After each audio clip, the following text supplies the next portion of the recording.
Hello నమస్తే, నేను journalist YNR. Telugu రాష్ట్రాల్లో ప్రస్తుతం చాలా పెద్ద ఎత్తున జరుగుతున్న చర్చ తెలంగాణలో కాళేశ్వరం ప్రాజెక్టు గురించి, రెండు రాష్ట్రాల్లోనూ బనకచెర్ల గురించి. తెలంగాణలో కాళేశ్వరం ప్రాజెక్టు తెలంగాణ రాష్ట్రానికి ఒక గుదిబండలా కేసీఆర్ తయారు చేసి వెళ్ళాడు.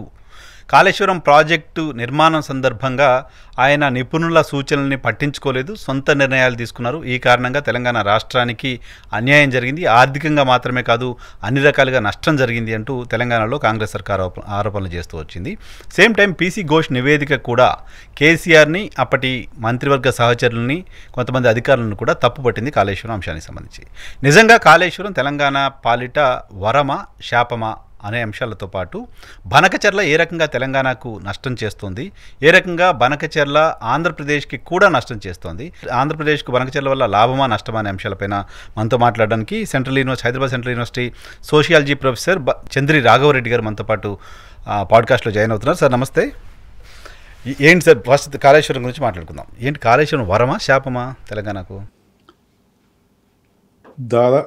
దాదాపు 50 ఏండ్లు గోదావరి పైన ఒక డ్యామ్ కట్టలేదు. శ్రీరామ్ సాగర్ పోచంపాడు ప్రాజెక్ట్ అంటాం కదా, 1980లో స్టార్ట్ అయింది అనుకుంటాను. లేట్ 60స్లో స్టార్ట్ అయింది. 90స్లో పూర్తయింది, అది 80స్లో పూర్తయింది, 90స్లో పూర్తయింది, 1991 అనుకుంటా. అంటే అది స్టార్ట్ అయిన కాలం నుంచి కూడా చిరకాలంగా ఎక్సెప్ట్ నిజాం సాగర్, మంజీరా నది పైన నిజాం ఎరాలు, ఆ తర్వాత గోదావరి వాటర్ యూటిలైజేషన్ తెలంగాణలో ఎంత జరిగిందనేది మనం ఒక ఆలోచన చేయాలి. గోదావరి దాదాపు 70% క్యాచ్మెంట్ ఏరియా తెలంగాణలో ఉంటుంది. Only 25%, 30% catchment area plus flow అయ్యేది కూడా ఆంధ్ర బార్డర్, తెలంగాణ బార్డర్ దాటిన తర్వాత వెళ్తుంది. అది ధవళేశ్వరం ఆనకట్ట కట్టేదాకా కూడా గోదావరి నీళ్లు వృధాగా పోయేటి. ఉభయ గోదావరి జిల్లాలు కూడా ఈ వచ్చిన వరదల వల్ల, ప్రతి సంవత్సరం వచ్చే మన వరదల వల్ల చాలా నష్టపోయేటివి కూడా. వరదలు ఉండేవి, లేదా కరువులు ఉండేవి, లేదా సైక్లోన్లు ఉండేవి ఉభయ గోదావరి జిల్లాలు. ఇది ఎప్పుడు 1850s దాకా, ధవళేశ్వరం కట్టక ముందు దాకా. కట్టిన తర్వాతనే గోదావరి నీళ్ళ ఉపయోగం అనేది అవకాశం కలిగింది మనకి. దానివల్ల గోదావరి జిల్లాలు చాలా అభివృద్ధి చెందాయి, రైతులు కూడా అభివృద్ధి చెందారు. ఆ ప్రాంతమే ఒక ధాన్య భాండాగారంగా మారిపోయింది. ఒక స్టేజ్లో నిజాం సార్ లేకముందు, ప్రకాశం బ్యారేజ్ లేకముందు ధాన్యాన్ని పండించిన భూమి అది గోదావరి జిల్లాలో. అది మంచి పరిణామం. అందుకే ఇప్పటికీ కాటన్ గారిని దేవుళ్ళలా కొలుస్తారు అక్కడ ఉన్న ప్రాంతాల్లో ప్రజలు అందరూ కూడా. ఈ చారిత్రక నేపథ్యంలో చూసుకున్నట్టయితే తెలంగాణకి ఉమ్మడి ఆంధ్రప్రదేశ్ అయిన తర్వాత, ఆంధ్రప్రదేశ్లో కలిసిన తర్వాత ఎటువంటి చర్యలు చేపట్టారు, గోదావరి వాటర్ వాడుకోవడానికి ఎటువంటి చర్యలు చేపట్టారని ఆలోచిస్తే మనము శూన్యం, నిల్ అని చెప్పచ్చు. ఎటువంటి ప్రాజెక్టు కట్టలేదు. మీరు అన్నట్టు శ్రీరామ్ సాగర్ ప్రాజెక్టు 1970స్లో స్టార్ట్ చేశారు. దాదాపు ఒక దశాబ్ద కాలం పట్టింది. నాకు గుర్తున్నంత వరకు అది 91లో 90స్లో ఎప్పుడో పూర్తయినట్టు గుర్తు. ఫార్మల్గా పూర్తి అయినట్టు. అదొకటే చర్య. ఎలంపల్లి ఉంది, మిడ్ మానేర్ ఉంది, ఇవన్నీ కూడా తర్వాత వచ్చినాయి. ఇప్పుడు శ్రీరామ్ సాగర్ చూసుకున్నట్టయితే శ్రీరామ్ సాగర్ ఎప్పుడు కూడా దాని ఆయకట్టుకి నీళ్ళు అందించిన దాఖలాలు లేవు. పూర్తి ఆయకట్టుకి నీళ్ళు అందించిన దాఖలాలు లేవు మనకి. పూడిక అన్నారు కొన్నిసార్లు. ఇంకో తర్వాత బాబ్లీ ప్రాజెక్ట్ పైన మహారాష్ట్ర ఇబ్బడి ముబ్బడిగా బ్యారేజీలు కట్టడం వల్ల నీళ్ళు ఫ్లో ఆగిపోయింది. దాని తర్వాత దాని మనుగడనే ప్రశ్నార్థకం అయిపోయింది. శ్రీరామ్ సాగర్ ఆయకట్టుకు ఎప్పుడు కూడా చివరి ఎకరం దాకా నీళ్ళు అందించిన ఎకరాలు ఇవ్వాలి, 8 లక్షలు కూడా ఎప్పుడు పూర్తి చేయలేదు అనేది పూర్తి చేయలేదు. ఈ ఎల్లంపల్లి ప్రాజెక్టు కూడా తెలంగాణ వచ్చేపాటికి దాదాపు 60-70% అయింది. ఇంకా రిమైనింగ్ మొత్తం ప్రారంభమైతే కాలేదు. ప్రాజెక్ట్ కట్టారు. దేవాదులని శంకుస్థాపన చేశారు. పొలిటికల్ ఫారెస్ట్ అండి, 2003లో శంకుస్థాపన జరిగింది. అవును, పీక్ ఉద్యమం స్టార్ట్ అయినప్పుడు శంకుస్థాపన జరిగింది. దానివల్ల కూడా పెద్ద ఉపయోగం లేదు. అంటే నా పాయింట్ ఏంటంటే తెలంగాణ రైతులు దాదాపు ఒక 50 ఏళ్ళ పాటు గోదావరి నీళ్ళ ఫలాలను చూడలేదు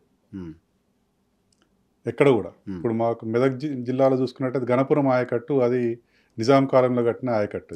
దాని ద్వారా కొన్ని ఎకరాలు పారేవి. ఇంకొక విధంగా చెప్పాలంటే ఉమ్మడి ఆంధ్రప్రదేశ్ అయిన తర్వాత మెదక్ ఎక్కువ నష్టపోయింది. మెదక్ జిల్లా సింగూరు, మంజీరా డ్యాములు కట్టారు. అక్కడున్న రైతులను కాదని హైదరాబాద్ నీళ్ళు తీసుకొచ్చారు. అవును. సో పెద్ద ఉద్యమాలు కదా, సింగూరు జల సాధన పాదయాత్రలు చేశారు చాలామంది నాయకులు అక్కడ, చేశారు. పెద్ద మూమెంట్లు. అంటే రైతులు నష్టపోయారు చాలా. భూములు కోల్పోయిన వాళ్ళు ప్రాజెక్టులో కానీ, ప్రాజెక్ట్ కింద ఉన్న వాళ్ళు కానీ, అక్కడ నీళ్లు సరిగ్గా అందుబాటులో లేకపోతే వ్యవసాయానికి నీళ్ళు ఇవ్వకుండా హైదరాబాద్కి నీళ్లు తరలించిన దాఖలాలు ఉన్నాయి మనకి. అంటే ఒక విధంగా చెప్పాలంటే ఒక నిశ్శబ్ద కరువు. అన్ని వనరులు ఉన్నాయి తెలంగాణకి, ఉత్తర తెలంగాణ కానీ దక్షిణ తెలంగాణ కానీ. వనరులు ఉన్నాయి, మంచి భూములు ఉన్నాయి, పంటలు తీయగలిగే శక్తి ఉన్న రైతులు ఉన్నారు, శ్రమ చేసేవాళ్ళు. కేవలం నీళ్లు లేకపోవడం వల్ల ఒక దుర్భిక్షమైన వాతావరణం ఏర్పడింది. తెలంగాణ ఏర్పడే నాటికి దాదాపు మెజారిటీ జిల్లాలు కరువు పీడిత జిల్లాలుగా భారత ప్రభుత్వం గుర్తించింది అది. అయితే ఈ నీటి కరువు అనేది 80s మిడ్ 80s దాకా ప్రాబ్లం లేకుండింది. ఎందుకంటే అంతో ఇంతో వర్షాలు పడి ఓపెన్ వెల్స్లో ఉండేవి, చెరువుల ద్వారా పారకం జరిగేది. ఎప్పుడైతే బోర్ బావులు వచ్చినాయో అప్పటి నుంచి నీళ్ళ వాడకం చాలా ఇష్టారీతిగా పెరిగిపోయింది. ఆయకట్టు కూడా పెరిగింది, అట్లాగే నీళ్ళ వాడకం కూడా పెరిగింది. దానివల్ల దాదాపు 2 దశాబ్దాల పాటు 3 దశాబ్దాలు ఈ కాళేశ్వరం నీళ్ళు వచ్చేదాకా కొన్ని ప్రాంతాలకి విపరీతమైన అప్పులో మునిపారు రైతులు. ప్రతి ఏటా కొత్త బోరు వేయడం, ఆ బోరు ఈ సంవత్సరం పోస్తుంది, ఇంకో 2 సంవత్సరాలు పోస్తుంది, తర్వాత మళ్ళీ నీళ్ళు వస్తాయో లేదో డౌట్ అది. దానివల్ల ఒక విధమైన ట్రెడ్మిల్ అంటారు, water treadmill or borewell treadmill, అట్లాంటి ఒక మాయలో చట్టంలో పడిపోయారు వాళ్ళు రైతులు. ఎందుకంటే వ్యవసాయానికి నీళ్ళే ఆధారం. ఆ నీళ్లు లేని చోట వ్యవసాయం కుంటుపడ్డది. దానివల్ల వలసలు పెరిగినాయి. ఒక పాలమూరు, మహబూబ్నగర్ డిస్ట్రిక్ట్ తీసుకున్నట్టయితే అదే పెద్ద ఎగ్జాంపుల్. ఓకే, నా పాయింట్ ఏంటంటే ఇప్పుడు మీరు ఉమ్మడి రాష్ట్రంలో గోదావరి జలాల్ని తెలంగాణకి వాడుకోవాల్సిన స్థాయిలో వాడుకోవాలా, ప్రాజెక్టులు డిజైన్ చేయలేదు. తెలంగాణ వచ్చిన 10 ఏళ్లలో కేసీఆర్ డిజైన్ చేశారు అని చెప్తున్నా కాళేశ్వరం ప్రాజెక్టు ఒక అద్భుతం అంటూ గత ప్రభుత్వం క్యాంపెయిన్ చేస్తూ వచ్చింది. కాళేశ్వరం అందరూ పొగుడుతున్నారు, ప్రపంచం అంతా పొగుడుతుంది అని చెప్పింది. బట్ కాళేశ్వరం ప్రాజెక్టు తెలంగాణ పాలిట నష్టం కలిగించే ప్రాజెక్ట్ అని ఈ ప్రభుత్వం చెప్తుంది, పీసీ ఘోష్ నివేదిక చెప్తుంది దాన్ని అస్తవ్యస్తంగా కట్టారు అని. దాని మీద మీ కామెంట్ ఏంటి? అంటే కాళేశ్వరం ప్రాజెక్టు అనేది ఒక అపోహ. అదే చెప్తున్నాను, కాళేశ్వరం అనేది ఒక ప్రాజెక్ట్ కాదు. అది నాగార్జున సాగర్ ప్రాజెక్టో లేకపోతే పోచంపల్లి ప్రాజెక్ట్ లాగా ఒక ప్రాజెక్ట్ కాదు. స్టాండ్ అలోన్ ప్రాజెక్ట్ అంటాం మనం, శ్రీశైలం ప్రాజెక్ట్ లాగా కాదు. కాళేశ్వరం ఒరిజినల్ టర్మ్ ఏది యూజ్ చేయాలంటే మనం కాళేశ్వరం లిఫ్ట్ ఇరిగేషన్ స్కీమ్. అది ఈ లిఫ్ట్ ఇరిగేషన్ స్కీమ్ అనేది ఆంధ్రప్రదేశ్లో ఇప్పుడు పలు చోట్ల లిఫ్ట్ ఇరిగేషన్ పథకాలు ఉన్నాయి. ఇప్పుడు గాలేరు నగరి ఆ స్కీమ్ కానీ, సుజల స్రవంతి ఆ స్కీమ్ కానీ, పట్టిసీమ కానీ చాలా ఉన్నాయి. మీరు సెర్చ్ చేస్తే చాలా లిఫ్ట్ ఇరిగేషన్ స్కీమ్స్ చాలా ఉన్నాయి. అంటే లిఫ్ట్ ఇరిగేషన్ స్కీమ్స్ అనేవి కొత్తవి కావు. అయితే ఈ కాళేశ్వరం లిఫ్ట్ ఇరిగేషన్ స్కీమ్ ఇది, దానివల్ల ఏమైందంటే వివిధ రకాల బ్యారేజీలు కట్టి వివిధ లెవెల్లో గోదావరికి అడ్డంగా అక్కడి నుంచి పంపు చేస్తూ గోదావరి నదిని సజీవంగా తీసుకురాగలిగే ప్రాజెక్ట్ ఇది. దాని ద్వారా ఆ పైనున్న ఏరియాకి నీళ్లు, రిజర్వాయర్లోకి నీళ్లు మళ్లించి అక్కడి నుంచి గ్రావిటీ ద్వారా అటు నల్గొండ జిల్లాకు కానీ, ఇటు మెదక్ జిల్లాకు కానీ, అట్లాగే శ్రీరామ్ సాగర్ పునరుజ్జీవింప చేసే విధంగా కానీ స్థిరీకరణ శ్రీరామ్ సాగర్ నుండి కూడా నింపే అవకాశం ఉండే అద్భుతమైన రూపకల్పన అది. అందుకే దీన్ని ఇంజనీరింగ్ మార్వెల్ అంటారు. ఇది ఒక ప్రాజెక్ట్ అయితే మీకు ముంపు ఉంటుంది, పర్యావరణ సమస్యలు తలెత్తాయి, పునరావాస సమస్యలు తలెత్తాయి. ఇక్కడ రిజర్వాయర్ల కింద తప్పిస్తే మీకు పునరావాస సమస్యలు, ముంపు సమస్యలు రాలేదు. కొండపోచమ్మ సాగరు, మల్లన్న సాగరు, రంగనాయక సాగర్, వాటి ముంపు గ్రామాలు అవి ప్రాబ్లం వచ్చింది మనకి.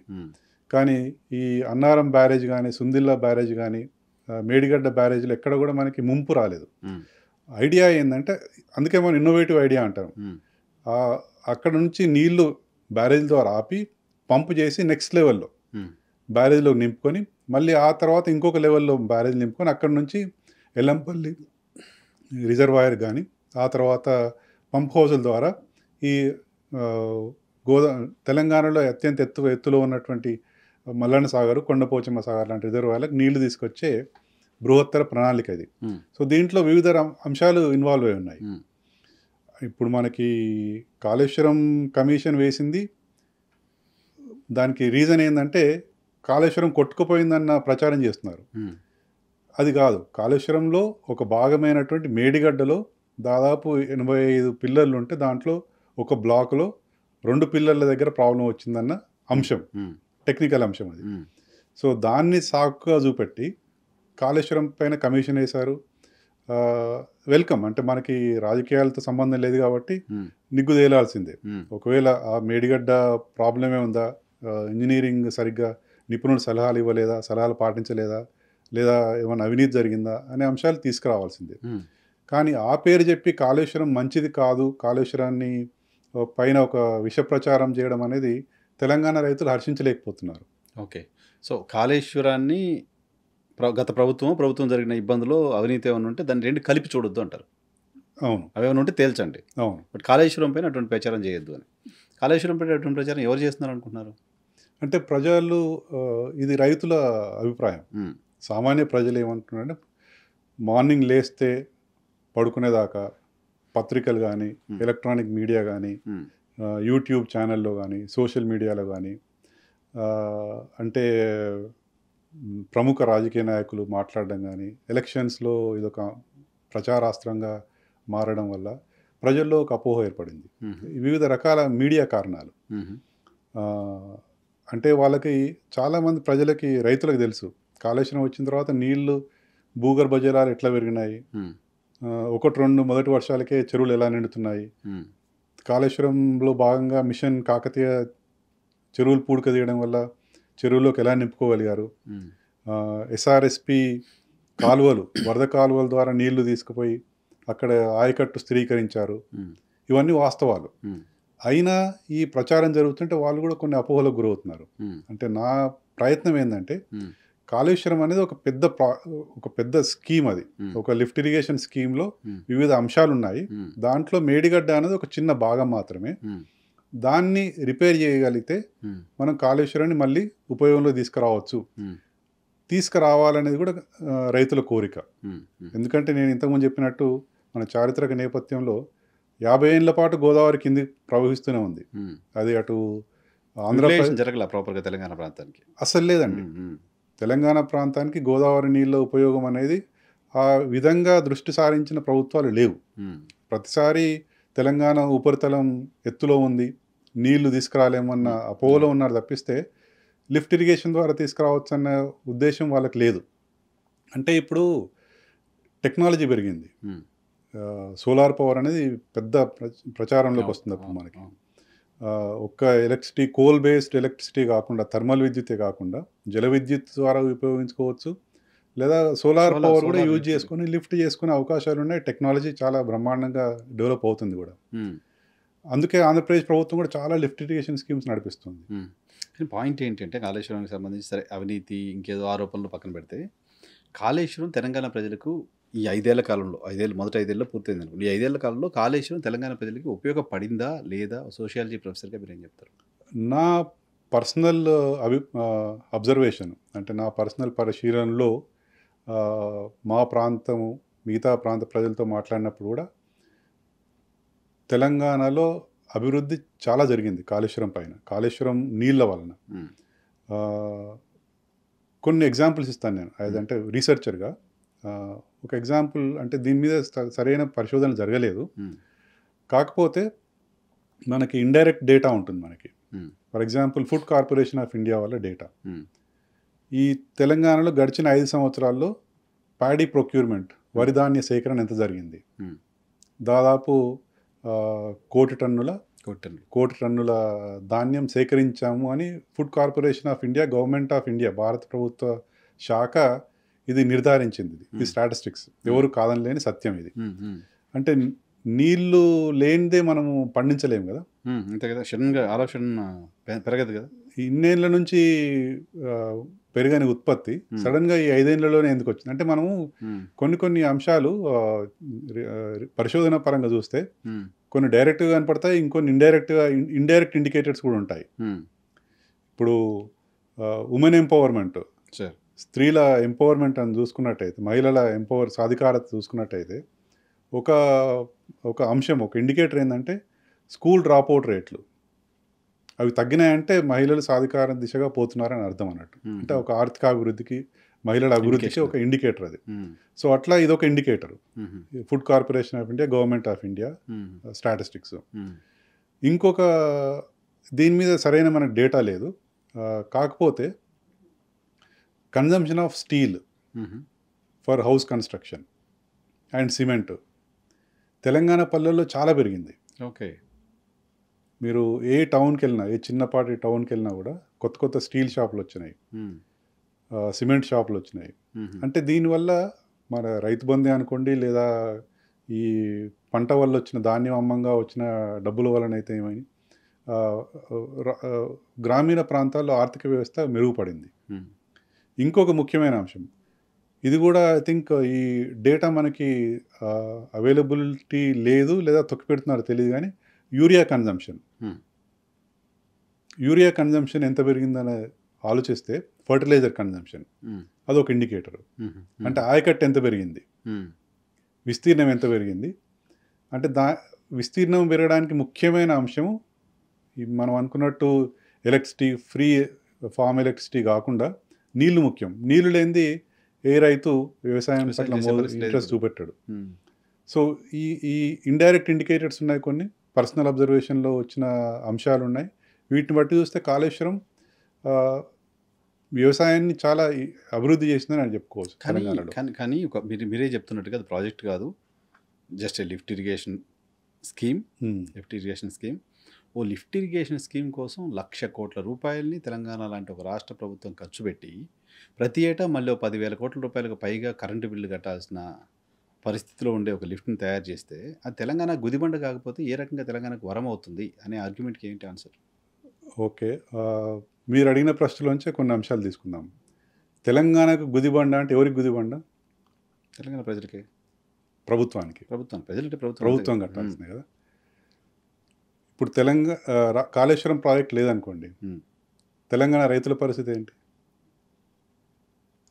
నా సింపుల్ ఆర్గ్యుమెంట్ ఒకటే, కాళేశ్వరం నీళ్ళ వల్లనైతేనేమి ఎటువంటి, నువ్వు కాళేశ్వరం కాకపోతే ఇంకొక పేరు పెట్టుకోండి, మీరు నీళ్ళు అందించి ఒక రైతుని, ఒక సాధారణ రైతు, తెలంగాణలో ఏంటంటే అండి దాదాపు 80-85% చిన్నకారు రైతులే. మోర్ దెన్ 90% కూడా అంటారు. రైతు బంధు మనకి డేటా తెలుస్తుంది. అది 90% దాకా 2 ఎకరాలు లేదా 5 ఎకరాల లోపు రైతులే ఉంటారు. వాళ్ళు కూడా బలహీన వర్గాలకు చెందిన వాళ్ళే ఎక్కువగా. ఒక బలహీన వర్గానికి చెందిన రైతు ఒక బోర్ వేయడానికి దాదాపు ₹1,00,000 అప్పు చేస్తాడండి. రైతుల దగ్గర ఎవరి దగ్గర క్యాష్ రెడీగా ఉండదు, అప్పు చేసి వేయాల్సిందే. ఒక రైతుని ప్రభుత్వం కనుక బోర్ వేయకుండా ఆపగలిగిందంటే ఆ రైతుకి ₹1,00,000 ఆదాయం సమకూర్చినట్టే. అంటే ఎన్ని లక్షల రైతులు ఉన్నారు, వాళ్ళకి ఎన్ని లక్షల అప్పు కాకుండా చేసిందనేది మనం ఆలోచించాలి. కొన్నిటికి డైరెక్ట్ ఆన్సర్లు ఉండవు. ఇంకొకటి మీరు అంటున్నట్టు కాళేశ్వరం లిఫ్ట్ ఇరిగేషన్ స్కీమ్ అనేది ఒక ప్రాజెక్ట్ కాదండి, అది వివిధ అంశాల్లో ఉన్నది. 1,00,000 అని ఒక ర్యాండమ్గా ఒక ఫిగర్ చెప్తున్నారు. అలా కాకుండా మేడిగడ్డనే చూసుకుందాం. మేడిగడ్డ ద్వారా ఎన్ని నీళ్ళు వస్తున్నాయి, అక్కడున్న ఏరియాలో ఎంత ఆయకట్టు ఉంది. మేడిగడ్డ తర్వాత సుందిల్ల బ్యారేజ్ తర్వాత అన్నారము. అంటే ఈ విడగొట్టి చూసినట్టయితే ఆ ఒక్కొక్క ఏరియాకి ఒక్కొక్క ఎంత విస్తీర్ణం పెరిగింది. అంటే మనకి తెలంగాణ టోపోగ్రఫీ, భౌగోళిక పరిస్థితులు అలా ఉన్నాయండి. ఈ ఎల్లంపల్లి చేరేదాకా మనం డైరెక్ట్ నీళ్ళు ఇవ్వడానికి లేదు. ఇప్పుడు ధవళేశ్వరంలో కాటన్ గారు కాలువల ద్వారా నీళ్ళు ఇచ్చినట్టు మనం మేడిగడ్డ బ్యారేజ్ గట్టి అక్కడి నుంచి మనం నీళ్ళు ఇచ్చే కాలువల ద్వారా నీళ్ళు ఇచ్చే అవకాశం లేదు మనకి. అంటే పెక్యులర్ సిచ్యువేషన్ ఇది. దీనికి అనుగుణంగానే ఒక రూపకల్పన చేస్తాం. అంటే భారతదేశం అనేది ఒక democratic country and welfare state.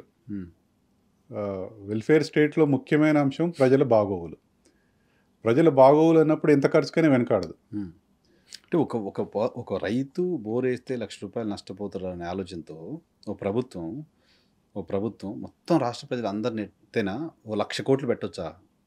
అంటే అవి ఇమ్మీడియట్గా మనకి returns Rao over a period. ఇప్పుడు మనం ఇంతకుముందు ధవళేశ్వరం ఎగ్జాంపుల్ కానీ లేదా నాగార్జున సార్ ఎగ్జాంపుల్ తీసుకోండి. కృష్ణా గోదావరి జిల్లాలకి అప్పుడున్న పరిస్థితిలో నాగార్జున సార్ కట్టాల్సినంత అవసరం ఉందా అని కొంతమంది అడగొచ్చు కూడా. ఉమ్, అంటే ఇదే లాజిక్, మీరు అన్న లాజికే పట్టుకొని ఉమ్, అప్పుడు అసలే అప్పుల్లో ఉన్నాం, ఉమ్, ఆంధ్రప్రదేశ్ కొత్తగా ఏర్పడింది, అప్పుల్లో ఉన్న రాష్ట్రం మీద ఈ నాగార్జున సార్ ప్రాజెక్టు గుదిబండ కాదా, అప్పులు కట్టగలమా అని ఎవరు అడగలేదు కదా. అంటే ఈ ఆర్గ్యుమెంట్ ప్రభుత్వం చేస్తుంది ఇప్పుడు. ఇక్కడ అదే ప్రాబ్లం. ప్రభుత్వం చేస్తుంది, ఇంకెవరో వేరే ప్రాంతం వాళ్ళు చేయట్లా, వేరే రాష్ట్రం వాళ్ళు చేయట్లా, ఈ ప్రభుత్వం చేస్తుంది. ఆర్గ్యుమెంట్ ఎవరు చేసినా ఉమ్, ఈ కాస్ట్ బెనిఫిట్ అనాలిసిస్ అనేది ఒక ట్రాప్ అని. ఇప్పుడు నేను ఇంకొక ఎగ్జాంపుల్ కూడా చెప్తానండి. ఉమ్, జూబ్లీ హిల్స్లో బోర్ వేస్తే నీళ్ళు పడతాయా?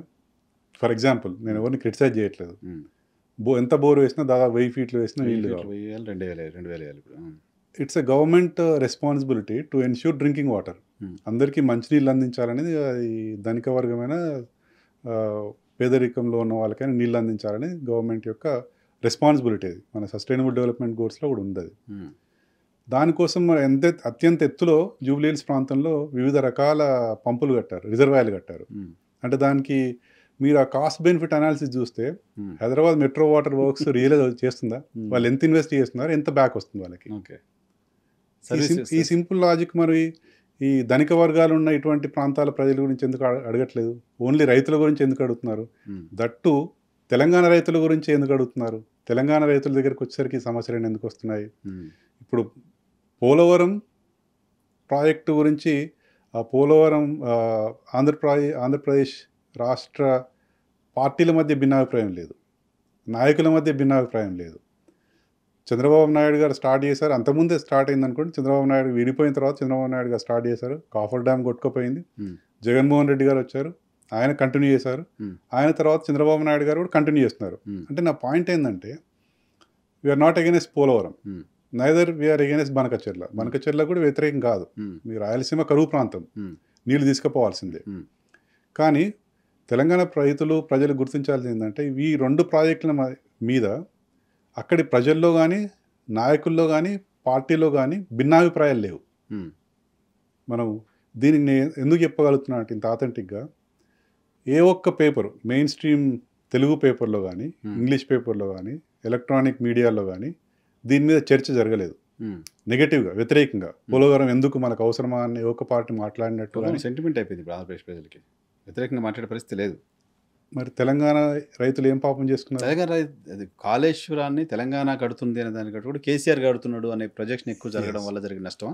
కరెక్ట్, మీరు పాయింట్కి వచ్చారు. ఉమ్, వ్యక్తులు కాదు మనం చూడాల్సింది, ఉమ్, లాంగ్ టర్మ్ ఇంట్రెస్ట్లో ఒక ప్రాజెక్ట్ అనేది ఒక జనరేషన్కో 20 ఏళ్ళ తర్వాత ఆగిపోయేది కాదు. అది జనరేషన్స్ తరబడి. మనం 1850 కాటన్ గారి ధవళేశ్వరం చూసుకున్నట్టయితే ఇప్పుడు దాదాపు 170 ఏళ్ళు ఆయన ఇంకా సర్వ్ చేస్తుంది. ఉమ్, అంటే ఒక 100 సంవత్సరాల పాటు ఎన్ని జనరేషన్స్ ఆఫ్ రైతులు దానివల్ల లాభం పొందుతారు. ఉమ్, సో కాళేశ్వరం ఎందుకు సెంటిమెంట్ కాకూడదు? ఉమ్, కేవలం వ్యక్తుల మీద వ్యతిరేకత ఉండొచ్చు, ఉమ్, అది రాజకీయ పార్టీల లక్షణము, రాజకీయ పార్టీలు ఆ పంతానే ఎంచుకుంటాయి.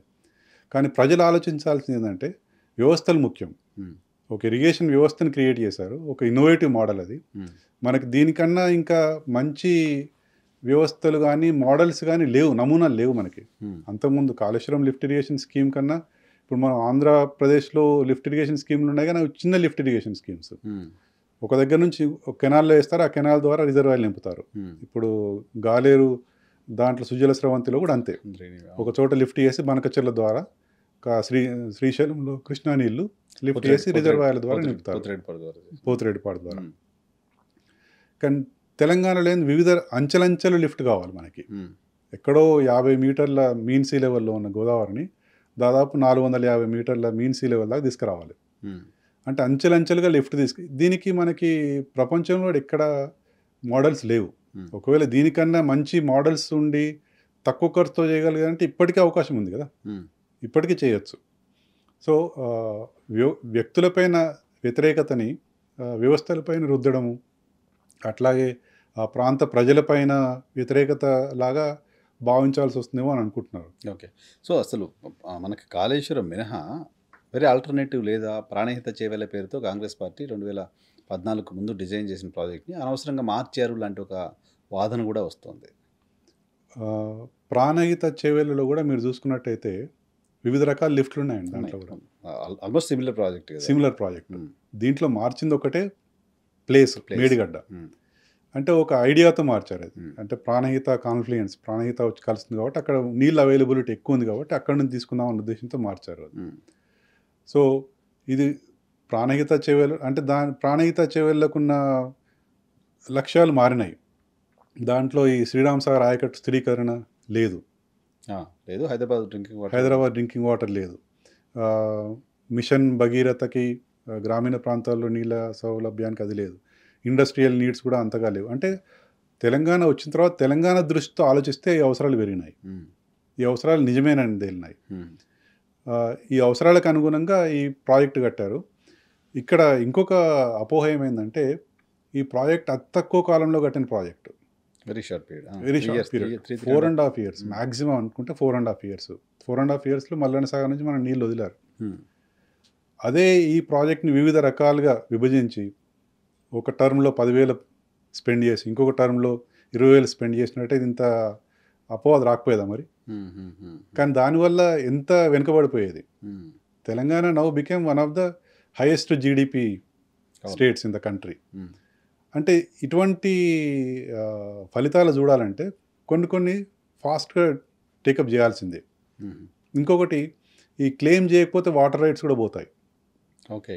ఇప్పుడు మనం తెలంగాణ వచ్చిన తర్వాత మనం ఈ గోదావరి వాటర్ వాడుకలోకి తీసుకురాకపోతే మిగతా స్టేట్స్ తర్వాత మొదలుపెట్టినైతే ఆబ్జెక్షన్స్ కూడా వచ్చే అవకాశాలు ఉండేవేమో. ఇప్పుడు బనకచెర్ల కడుతున్నారు. ఒకసారి బనకచెర్ల పూర్తయిందంటే ఆంధ్రప్రదేశ్కి దానిపైన రైట్స్ వస్తాయి. గోదావరి వాటర్ ఆల్రెడీ వాడుకుంటున్నాం కాబట్టి. సో అటువంటి ఉద్దేశాలు కూడా ఉండొచ్చు. అండ్ అంటే ఒక ప్రాజెక్టు దశాబ్దాల పాటు కొనసాగితే దాని కాస్ట్ విపరీతంగా పెరిగిపోతుంది, ఎస్కలేషన్ అవుతుంది. అది ఇప్పుడు 1,00,000 కోట్లతో అయిన ప్రాజెక్టు ఇంకొక 2 లక్షలై ఉండొచ్చు. అప్పుడు కూడా ప్రభుత్వానికి భారం కదా, ప్రజలకే భారం. అంటే వీటి ఫలితాలు దృష్టితో చూసినట్టయితే కాళేశ్వరం ప్రాజెక్ట్ ఇదే బిగ్ సక్సెస్ అనుకోవచ్చు. సార్ బనకచెర్లకు వస్తే ఏంటి, బనకచెర్లతో మనకు జరిగిన నష్టం ఏంటి? యాజ్ ఫర్ యూ అంటే బనకచెర్ల ఉద్దేశం ఒకసారి రెండింటిని కంపేర్ చేయగలరా? What is Banakacherla for Andhra, what is Kaleshwaram for Telangana? Banakacherla అనేది లిఫ్ట్ ఇరిగేషన్ స్కీమే అండి. ప్రస్తుతానికి కూడా ఇంజనీరింగ్ ఎక్స్పర్ట్ చెప్పేది ఏంటంటే పోతిరెడ్డిపాడు ద్వారా వచ్చిన నీళ్ళని లేదా నాగార్జున సాగర్ ద్వారా లిఫ్ట్ చేసిన నీళ్ళని బనకచెర్ల ఒక మేజర్ పాయింట్ అది. అయితే ఇప్పుడు ఈ గోదావరి రివర్స్ వాటర్ని కూడా పోలవరం ద్వారా లిఫ్ట్ చేసి బనకచెర్లలో వేసినట్టయితే అటు పెన్నా రివర్ బేసిన్కి తీసుకెళ్ళొచ్చు అనే ఉద్దేశం ఉంది. ముఖ్య ఉద్దేశం రాయలసీమ జిల్లాలకు అందించాలని ముఖ్య ఉద్దేశం. అది దాన్ని ఎవరు తప్పు పట్టట్లేదు. ఇప్పుడు బనకచెర్ల పైన వ్యతిరేకత ఎందుకు వస్తుందంటే ఈ బేసిన్ అవసరాలు తీరకుండా ఇంకో బేసిన్ పెన్నా బేసిన్ అవసరాలకి తీసుకెళ్లే కుట్ర ఉందేమో అన్న అపోహ దీంట్లో ఉంది. అది అయితే ఇప్పుడు మనం పోతిరెడ్డిపాడు మీద కూడా అదే అపోహదు. పోతిరెడ్డిపాడు ద్వారా రాయలసీమ జిల్లాలకి మేలు జరుగుతుందంటే తెలంగాణ రైతులు హర్షిస్తారు. కానీ కృష్ణా నదికి ఎగువనున్న మహబూబ్ నగరు, నల్గొండ ఈ రైతుల యొక్క అవసరాలు కూడా పూర్తి చేసి లిఫ్ట్ స్కీము లేకపోతే ఇంకా వివిధ రకాల ప్రాజెక్టులు తయారు చేసి మిగులు జలాలను తీసుకెళ్తే మాకేం అభ్యంతరం లేదంటారు. ఇప్పుడు బనకచెర్ల వివాదం కూడా అదే. ఇప్పుడు తెలంగాణ ఓన్లీ కాళేశ్వరం కట్టుకుంది, ఇంకా దానికి కేటాయింపులు పూర్తి లెవెల్లో జరగలేదు, దాని మీద కాంట్రవర్సీలు జరుగుతున్నాయి. ఇటువంటి టైంలో బనకచెర్ల తీసుకురావాల్సిన అవసరం ఏముంది, అంత తొందరపడి తీసుకురావాల్సినంత అవసరం ఏముంది అన్న బాగానే నా పాయింట్. బనకచెర్ల కూడా lift irrigation project, lift irrigation అండి. కాళేశ్వరం కూడా లిఫ్ట్ ఇరిగేషన్ ప్రాజెక్ట్ అన్నట్టే కదా. అవును. సో బనకచెర్ల గురించి ఈవెన్ అక్కడ పార్టీల పైన కూడా వ్యతిరేకత పెద్దగా పార్టీల నుంచి కూడా రావట్లేదు. ఇక్కడ కాళేశ్వరం గురించి పార్టీలు అంతగా నెగిటివ్ ఎందుకు? అక్కడ పవర్ కావాలి, ఇక్కడ బేసిన్ టు బేసిన్ మూవ్ చేయాలి. 80,000 కోట్ల రూపాయలతో ప్రాజెక్ట్ మొదలు పెడతామని చెప్తున్నారు. పర్మిషన్ లేదు, వాటర్ అలొకేషన్ లేదు, దెన్ దే ఆర్ స్టిల్ వాళ్ళు ముందుకెళ్తున్నారు. కానీ అక్కడెక్కడ బనకచెర్ల పైన ఒక వ్యతిరేక వ్యాసం రాలేదు. ఒకరు కూడా మాట్లాడుతున్నారు, బట్ ప్రయారిటీ లేదు. ఎందుకంటే ఇది ఒక ముఖ్యమైన సామాజిక అంశం. ఇది సమాజ శాస్త్రవేత్తలు మాలాంటి సోషాలజీ చెప్తారు ఇది. ఎందుకంటే ఇక్కడ రైతుల్లో రాజకీయ చైతన్యం తక్కువ. ఉమ్మడి ఆంధ్రప్రదేశ్లో ఆంధ్ర రాయలసీమ రీజియన్లో రైతు చైతన్యం చాలా ఎక్కువ, ఏం రాయలసీమ ఇంక్లూడింగ్ రాయలసీమ. మనము క్రాప్ హాలిడే అని విన్నాం, అది దేశంలో ఎక్కడా లేనిది. క్రాప్ హాలిడే అని ఒక సంవత్సరం నాకు ఎగ్జాక్ట్ గుర్తులేదు, అవును కాంగ్రెస్ గవర్నమెంట్ టైంలో కాంగ్రెస్ గవర్నమెంట్ టైంలో. అంటే రైతులు డిక్లేర్ చేశారు మేము ఈసారి పంట పండించము అని. అంటే దే కెన్ ఇన్ఫ్లుయెన్స్, వాళ్ళకి అంత పవర్ఫుల్గా ఎదిగారు. ఒక పవర్ఫుల్ లాబీ అయింది అక్కడ రైతులు అనేవాళ్ళు. ఎందుకంటే వాళ్ళలో చైతన్యం ఎక్కువ, రాజకీయ చైతన్యం ఎక్కువ, సామాజిక చైతన్యం కూడా ఎక్కువ అక్కడ. అది ఎందుకు వచ్చిందంటే నీళ్ళ వల్లనే. నీళ్ళ వలన పంటలు బాగా పండించి ఆర్థికంగా అభివృద్ధి చెందారు కాబట్టి వాళ్ళు రాజకీయంగా కూడా ఇన్ఫ్లుయెన్స్ చేసేంత ప్రెజర్ గ్రూప్ అంటాం మేము దీన్ని. పొలిటికల్గా ఎదిగారు, సాంస్కృతికంగా ఆర్థికంగా ఎదిగారు.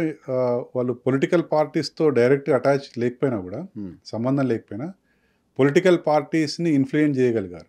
ప్రెజర్ గ్రూప్స్ ఇవి. పొలిటికల్ పార్టీస్ కూడా వాళ్ళకి వ్యతిరేకంగా చేయలేవు, ఎటువంటి పని చేయలేవు.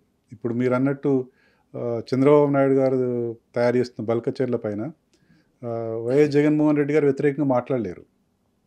అంటే ఎందుకంటే ఎక్కడ రైతుల వ్యతిరేకత మూట కట్టుకోవాల్సి వస్తుంది అనేది. తెలంగాణలో అన్ఫార్చునేట్లీ ఆ రాజకీయ చైతన్యం లేదు. అంటే ఇది ఒక ఆ చైతన్యం అనేది పొలిటికల్గా ఇంకా మరుగున పడింది. ఫార్మర్స్ వైపు నుంచి రాలేదు. ఈ కులాల వారీగా ఉంది చైతన్యము, మతాల వారీగా ఉంది చైతన్యము.